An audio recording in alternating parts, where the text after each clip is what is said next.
মুর্শিদাবাদের বহরমপুরে টেক্সটাইল কলেজের মোড়ে জাতীয় কংগ্রেসের পক্ষ থেকে প্রতিবাদ সভা।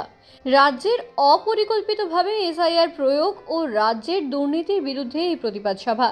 এই সভায় উপস্থিত ছিলেন অধীর রঞ্জন চৌধুরী, খাজা আহমেদ হোসেন, কংগ্রেসের রাজ্য সহসভাপতি শাহিনা জাভেদ, রাজ্য কংগ্রেসের মহিলা যুব সভাপতি, কংগ্রেসের জেলা সভাপতি মনোজ চক্রবর্তী সহ একাধিক কংগ্রেসের কর্মীরা।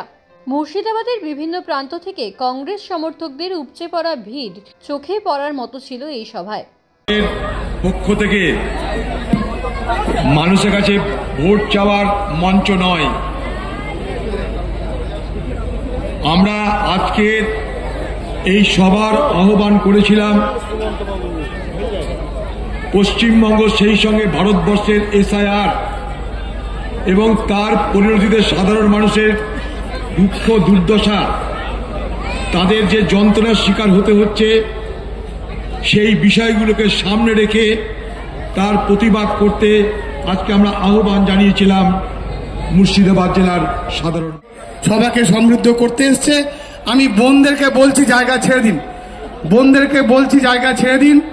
তারা দাদা সভায় তারা যোগদান করতে এসছে নবগ্রাম থেকে। পাবেন না আপনারা দিদি আর মোদির নাটকে ভয় পাবেন না, কারণ আপনাদের নেতা অধীর রঞ্জন চৌধুরী মহাশয় বলেছেন কাউকে ভয় পাওয়ার দরকার নেই, কাউকে ভয় পেতে হবে না।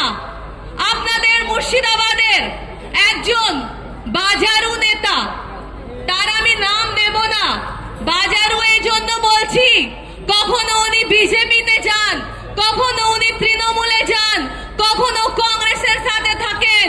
তিনি বলেছেন কিছুদিন আগে যে আমি মুর্শিদাবাদে বাবরি মসজিদ তৈরি করছি। আমি ওনাকে প্রশ্ন করতে চাই, দাদা এতদিন বাবরি মসজিদের নামে আপনারা কিছু বলেননি কেন? হঠাৎ যখন ভোট এসছে তখন বাবরি মসজিদের কথা মনে এলো। এক পার্টি আছে যে রাম মন্দিরের নামে ভোট চায়, এক পার্টি আছে যে মসজিদের নামে ভোট চাইছে। আমরা গর্বিত, আমাদের নেতা অধীর রঞ্জন চৌধুরী মানুষের নামে ভোট চাইছে, মুর্শিদাবাদের বেরোজগারির কথা বলছে, এখানে শিল্প নেই কেন সেই কথা বলছে। মুর্শিদাবাদে হাজারো হাজার যুবকরা অন্য রাজ্য গিয়ে কাজ খুঁজছেন, সেই কাজের কথা বলছেন।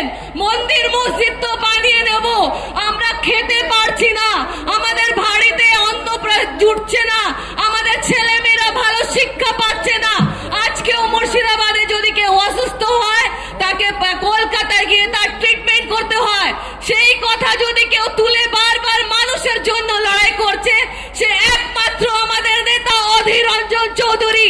আমরা গর্বিত ওনাকে নিয়ে যে উনি ধর্ম জাতপাতের রাজনীতির নামে ভোট চাইছেন না। बोलते हैं ना, वसूलों पर जब आँच आए तो टकराना जरूरी है, वसूलों पर जब आँच आए तो टकराना जरूरी है। अगर जिंदा हो तो जिंदा नजर आना जरूरी है।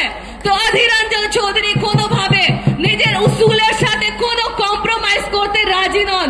তিনি আপনাদের কথা বারবার তুলে ধরছেন, তিনি কলকাতায় গিয়েও কথা বলেন, বারবার একটা কথা বলেন আমাদের সাথে, যেটা উনি করতে চাইছেন ওনার একটা শব্দর পাঠ।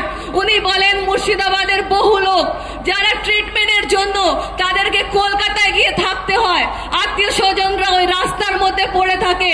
উনি আমাকে বলেছেন যে আমার একটা কাজ এখানে করার বাকি আছে মুর্শিদাবাদের লোকের জন্য, আমি কলকাতাতে এমন একটা জায়গা বানাতে চাই যেখানে মুর্শিদাবাদের লোকেরা যখন ট্রিটমেন্ট করতে যাবে সেখানে ওরা সস্তায় থাকতে পারবে, ওখানে সস্তায় খাবার খেতে পারবে।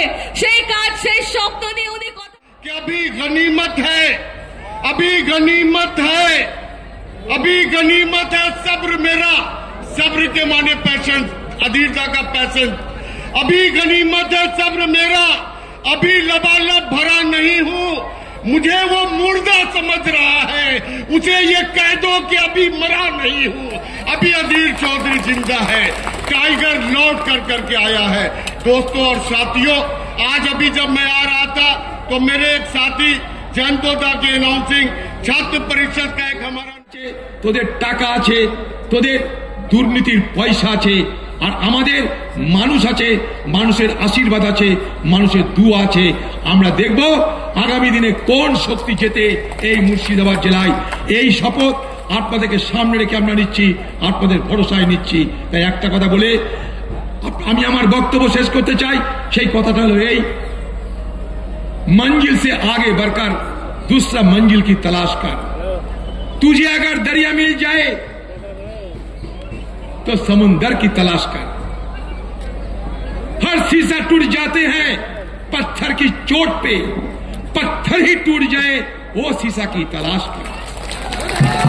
आगामी दिने पाथर भांगबो আমরা, সেই পাথর ভাঙার শপথ নিয়ে সকলকে আমার ধন্যবাদ, সালাম, নমস্কার, স্নেহ, ভালোবাসা, কৃতজ্ঞতা, অভিনন্দন সবকিছু জানিয়ে বক্তব্য শেষ করছি। জয় হিন্দ, বন্দে মাতরম। আজকে সবাই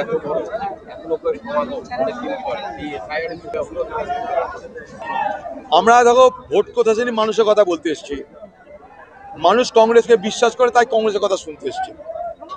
মানুষ এই বিজেপি আর টিএমসির যে ধারা বিবরণী চলছে বাংলায়, তা দেখে পরিশ্রান্ত, ক্লান্ত, বিধ্বস্ত। তাই মানুষ মনে করছে একমাত্র কংগ্রেসের কাছে বিশ্বাসযোগ্য কথা শোনা যেতে পারে, কংগ্রেসের কাছে নির্ভরযোগ্য ভরসা পাওয়া যেতে পারে। তাই মানুষ মনে করেছে কংগ্রেসের কথা শুনতে যাই, কংগ্রেস কি বলছে জানি, বুঝি।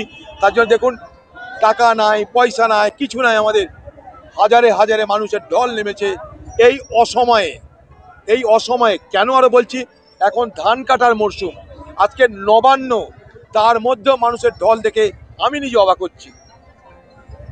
বাইরে এত মানুষ, কল্পনার বাইরে। আপনার সভা করার পর আপনি যেমনটা বলছিলেন যে মুখ্যমন্ত্রী এই জেলায় আসবে, মালদা, মুর্শিদাবাদের দুই জেলাতে মুখ্যমন্ত্রী সভা করবে এবং এই দুই জেলাতে সব থেকে গোষ্ঠীকন্দল তৃণমূলের বেশি। সেই জায়গায় দেখুন, আমি কিছুদিন আগে ঠাকুরনগরে গেলাম মতুয়া সম্প্রদায়ের মানুষের অনশন ভাঙাতে, তাদেরকে ভরসা দিতে। আমি যাওয়ার পর সেখানকার মতুয়া সম্প্রদায়ের মানুষরা অনশন ভাঙলো। তারপরে সেখানে বাংলার মুখ্যমন্ত্রী গিয়ে এখানটায় কি করছে, মানুষের কাছে যাচ্ছে, সেখানটায় পদযাত্রা করছে, তাদেরকে ভরসা দিচ্ছে। তার আগে করেনি। আমি যাবার পর মুর্শিদাবাদে আমরা করলাম, এবার মুখ্যমন্ত্রীর সময় হয়ে গেলে আমরা করার পর ডিসেম্বরে আসছে। তার মানে এটাই ভালো লাগছে যে আমরা যেখানে যাচ্ছি পশ্চিমবঙ্গের মুখ্যমন্ত্রী পিছিয়ে পিছিয়ে যাচ্ছে। এটাই ভালো লাগছে যে হাম চলে আগে, মুখ্যমন্ত্রী চলে পিছিয়ে।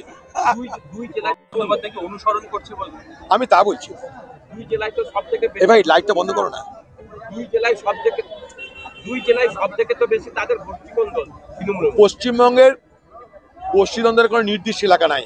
গোটা পার্টিটা গোষ্ঠীদ্বন্দ্বে ক্ষত বিক্ষত, ক্যান্সার হয়ে গেছে গোটা পার্টিটার গোষ্ঠীদ্বন্দ্বে। তার জন্য মুর্শিদাবাদ, মালদা বলে কোনো আলাদা জায়গা নেই। সারা পশ্চিমবঙ্গ ক্ষত বিক্ষত তৃণমূলের অন্তর্দ্বন্দ্বে। এই তো বললাম, প্রত্যেকটা ব্লকে আমাদের লোক আছে। আমরা এর আগে ভিডিও করে জানিয়ে দিয়েছি তাদের নাম্বার। আগামী দিনে প্রত্যেকটা ব্লকে ব্লকে সমাজ সোশ্যাল মিডিয়ার মাধ্যমে কোন কোন লোক দায়িত্বে সব জানিয়ে দেবো। একটা লোকের ভয় পাওয়ার কিছু নাই, বলে দিচ্ছি।